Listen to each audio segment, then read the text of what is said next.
going back to like 1982, there was an acoustic guitar in the house, and I had been playing that for maybe 3 weeks. And I had gotten to the point where I could play the theme from Dueling Banjos, as I had seen the movie Deliverance.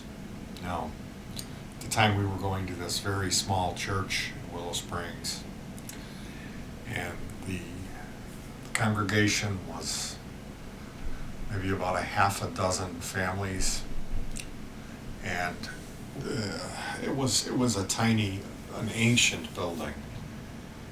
It was very small, like a classical white tiny church building on a tiny plot of land, and it had kind of overgrown. I remember the back lawn area, the grass being several feet high, and for some reason I had become elected the person who was going to become responsible for taking care of this, mowing the lawn at this church, which I was not thrilled about that. My mom took me over there. I remember this rusted out lawnmower that was set up high. Someone had adjusted it so it was like one of those 4x4 pickup trucks, because the weeds were literally past my knees at this church. So my mom said, cut the grass. She was in a hurry. We had been out running errands, running around, and I do remember feeling pressured because we had to get home and make supper as my father was coming home. It took many, many, many pulls to start this lawnmower, and when it did start, it was making some sort of a noise, like the blade, like someone had run over some barbed wire or a coat hanger. It was rattling and shaking violently, and I shut it off. I turned it back on, reached down very quickly after I pulled the gas down, and put my left hand under it. It removed the tops of my two fingertips on my left hand.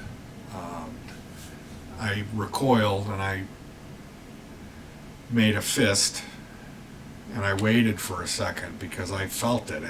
It felt like I wrapped my fingertips firmly on a table. It didn't hurt.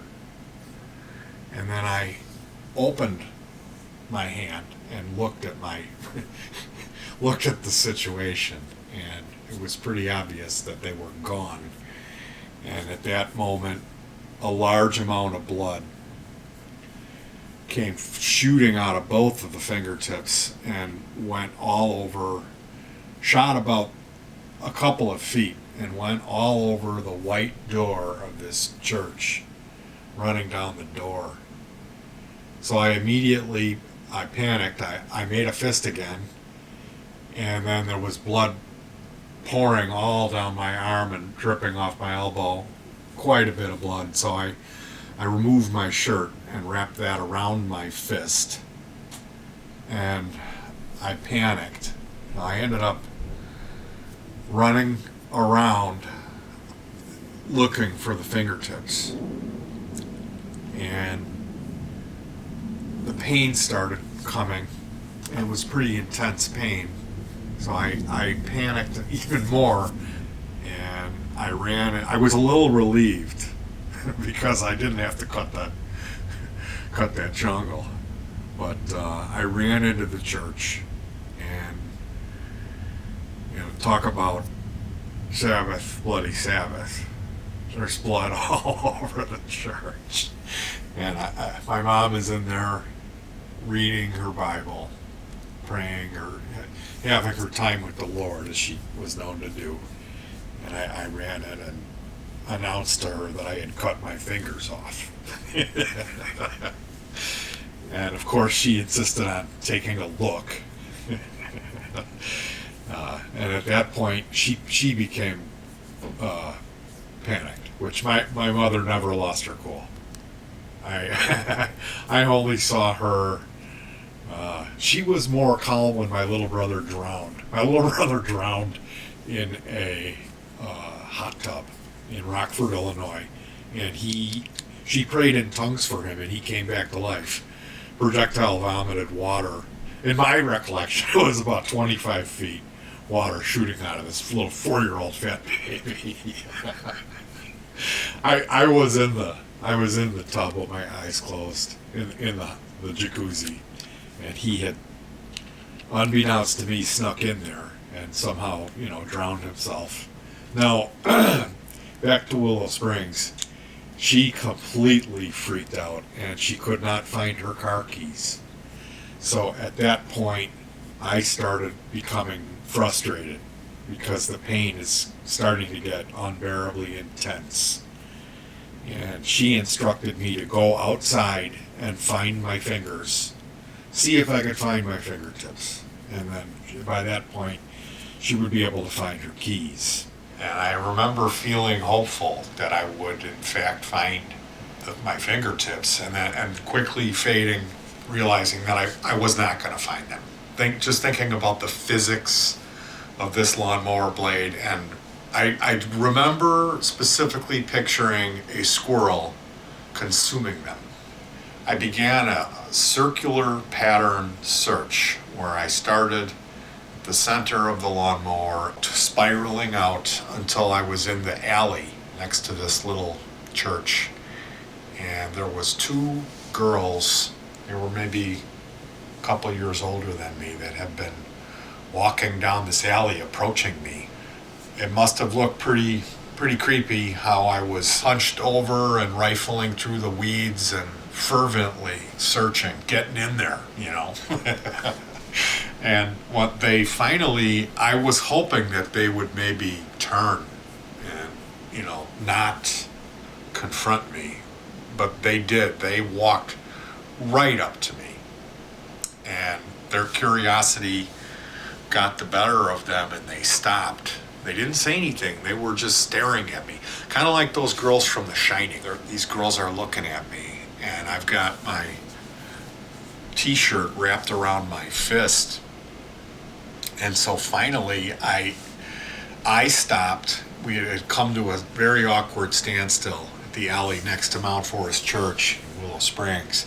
And so I ripped the t-shirt off of my fist, and I opened my hand and showed them. I said, look, I thought maybe I could, I could win them over and enlist them in this quest for the missing body parts.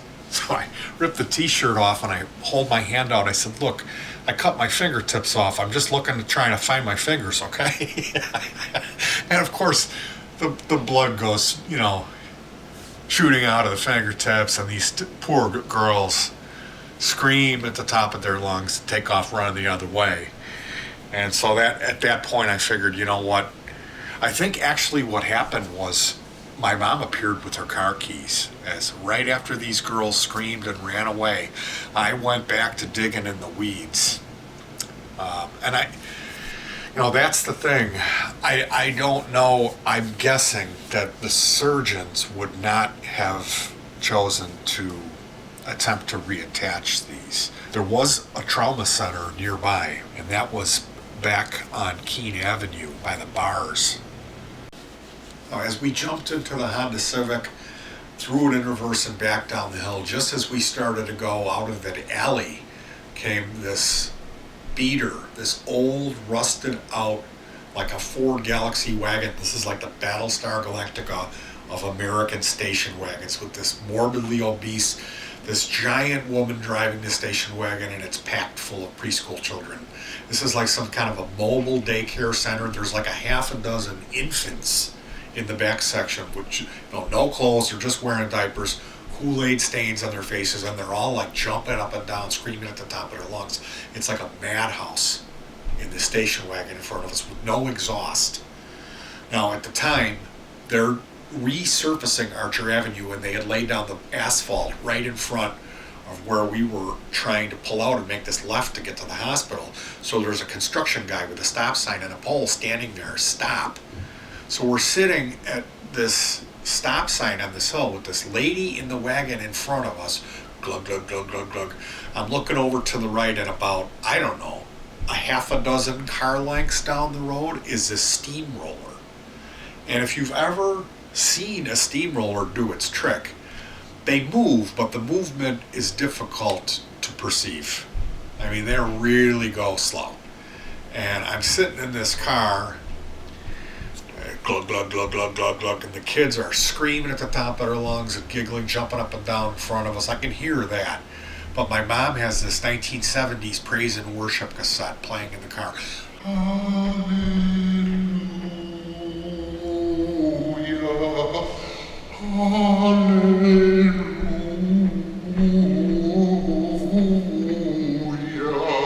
The only way I could describe the pain that I was getting, it was like as if someone had a propane torch, like a blowtorch on the end of my hand. It was really starting to get unbearably intense.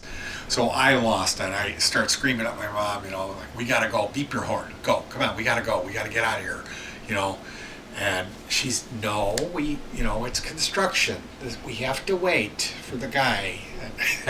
So I reached over with my right hand and started blasting on the horn of the Civic, and I'm hanging out the window screaming at the top of my lungs, it's an emergency, I cut my fingers off, we gotta go to the hospital. And this woman in the Galaxy, she's glaring at us in the rearview mirror.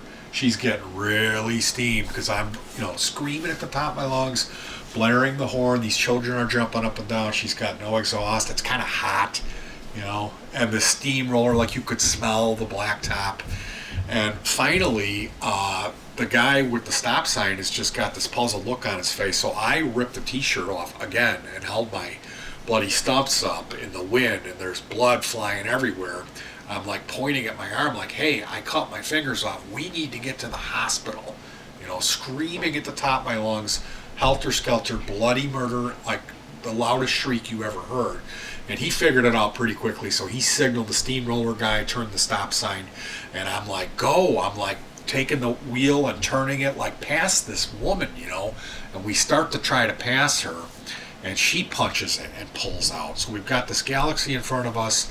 We're on Archer Avenue. I can feel the breeze in my hair, and I'm starting to feel like the dopamines are kicking in. I'm feeling pretty good. And this woman in the Galaxy, the kids are leaping up and down. They're thumbing me. They're making googly eye faces at me and piggy noses and stuff. And she decides she's going to slam on the brakes.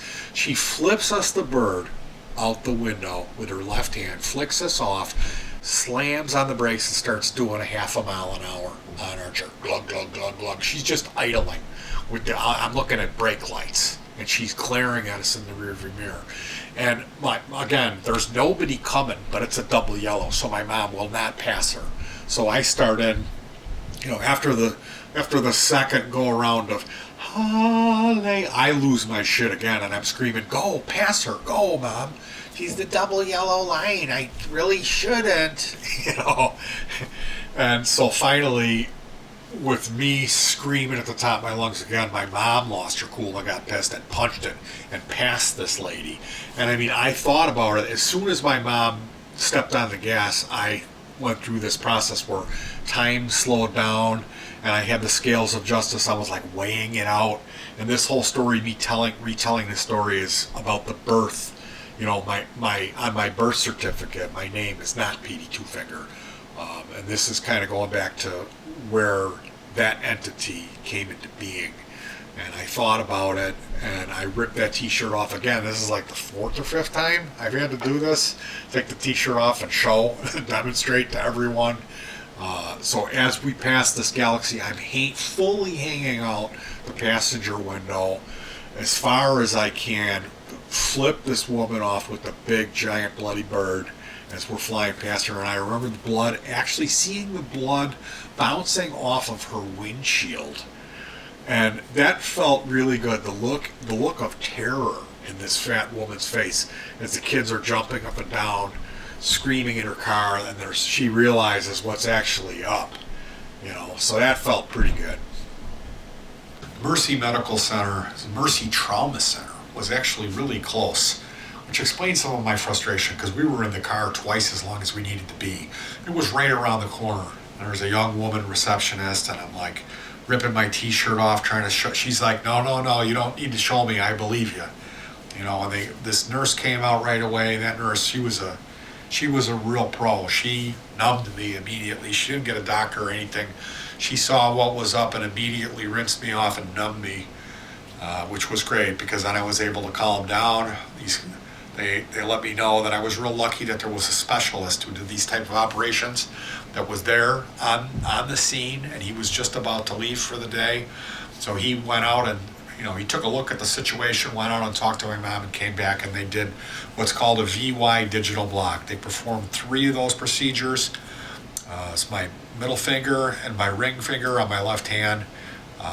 My middle finger, they did a single VY digital block where if I opened my hand and you're looking at the end of the finger, it was cut off and the bone was sticking out. So they cut a V into it. And then they pulled that skin in the V section up and sewed it all together, turning it into a Y because they stretched the V section over the bone. So I do have my fingernail on both fingers, although it's got a lot more curvature, especially on my ring finger, where they did 2 VY digital blocks, one on each side of the finger. And that particular finger, that digit is much more sensitive because there is a single scar line that runs down the middle. So if I do attempt to use it to fret an instrument like a bass or a guitar, it's very sensitive where that scar line is. So it feels like somebody's jabbing me with a needle if I use it to fret. Now my middle finger, because of this procedure, it's wider than a normal finger. It's quite a bit wider. Fretting with that, if I attempt to fret with it, when I press down on a string, it's so wide that the sides of this middle finger touch the other 2 adjacent strings, which makes it absolutely impossible for me to use either one of these fingers. Now I know, Tony Iommi was able to overcome his disability by using some fake tips, which I did experiment with that in the 80s, and the way that my fingers have been reconstructed, it's absolutely impossible. They're too sensitive. Now to this day, if I get chilly, my whole hand goes numb and starts burning. They're unbelievably sensitive. If I tap them or bump them, it hurts. The pain brings me back to that same moment. So this is pretty much with me nonstop. I can feel it just sitting here right now because I've been talking about it. I can actually feel that they're missing. I can feel the deformity. They're extra sensitive. So, I had only been playing for maybe 3 weeks, but it had already become a hugely important concept to me. It was part of my master plan that I was never going to stop playing that instrument. I had played a cornet, which is a trumpet, basically. Played a little bit of piano, just kind of messing around with that, but I played the cornet seriously for a couple of years. I loved the concept of being able to make music. And I also had played around with a Casio keyboard, a VL1, the VL tone. You could kind of program it and make your own sounds, and it had a memory, it had a sequencer. Programming my own sounds and copying the Beatles. I would program the lead into it and then play that back. Program my own sound and program the sequence of notes and hook that up to an amplifier and play along with the Beatles. It was just, I knew what it felt like to be able to make music, and I love doing that. It got me off, and had become part of who I am. The need to do that procedure, realizing that guitar was going to be my thing. I had already kind of established that. The idea of playing a bass had not really occurred to me yet. I was more focused on healing up because it was painful as the numbing wore off. By the time we got home, they did give me some codeine, Tylenol 3 with codeine. And the pain was really intense. I did take that codeine and I felt a little high from it. That was probably my first experience with any type of controlled substance. not being able to sleep, being up all night in front of the TV by myself. I remember looking forward to going back to school. I had a couple friends at school and being able to tell them what happened. I was all geared up to go back to school and announce to everyone that I was now a guitar player. And it became like, well, you're going to announce to everyone that you were going to be a guitar player, but you lost your fingertips. Thank goodness I did follow through with that, and one of my classmates, a guy named Jason Mills, sold me a harmony guitar that his father had garbage picked. But that was my first electric, and that put me on the path to kind of learn a little bit more and show off to some of my friends, who one of those guys sold me a Memphis Les Paul copy.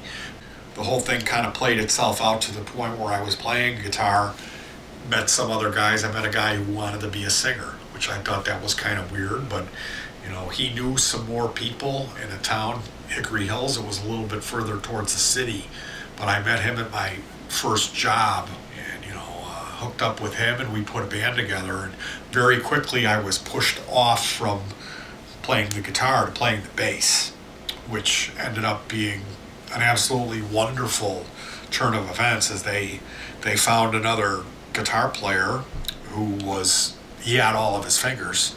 He was all right. He was a little faster than me. He had all fingers. There was another guy in the area, one of their friends that played bass, that also was the same situation. He had all four fingers, but he kind of lost that bass player position, and I was the two-finger bass player for, many years. I did that for about 15 years, up until later on. We were playing in the bars and doing parties, and, we did all right with it. We did a lot more rehearsing than we did playing gigs, just because of alcoholism and people being idiots and partying and stuff like that. But the main thing was we had a real lot of fun making music up through the mid-90s. And that was the specific point where I showed up late. Normally I was early. I was like writing set lists and figuring out the ending of songs, programming the multi-effectors. We had like MIDI back then and rack mount effects, and we had a pretty high-tech setup for a garage band. We were videotaping our performances and using sequencers and drum machines and all kinds of stuff like that, recording on a half-inch tape. And we had a couple of little studio setups in the band, and I was active in all of that. And normally I would always get there early. One particular day I made it a point to show late, as everyone else was doing, and I felt like I was wasting my time. So I showed up an hour late, where these guys that normally were a little late had showed up early. When I walked up with my bass, they were laughing at me, and I was like, "What? What's so funny there?" And the guitar player, he responded, "You." He said, "You motherfucker, you two-fingered son of a bitch." And I said, "What?" And he said, "You two-fingered motherfucker." And I stopped and I thought, you know what, that's it, two-finger. When that guitar player called me that and they were laughing about it, I stopped and I thought about it for a minute, and I said, "You know what? I am Petey Two-Finger." I said, "That's it. From here on out, I'm Petey Two-Finger. That's it." And, well, that's it. I figured I would rip the t-shirt off one more time and put this down on tape for posterity's sake. Creation of Two-Finger.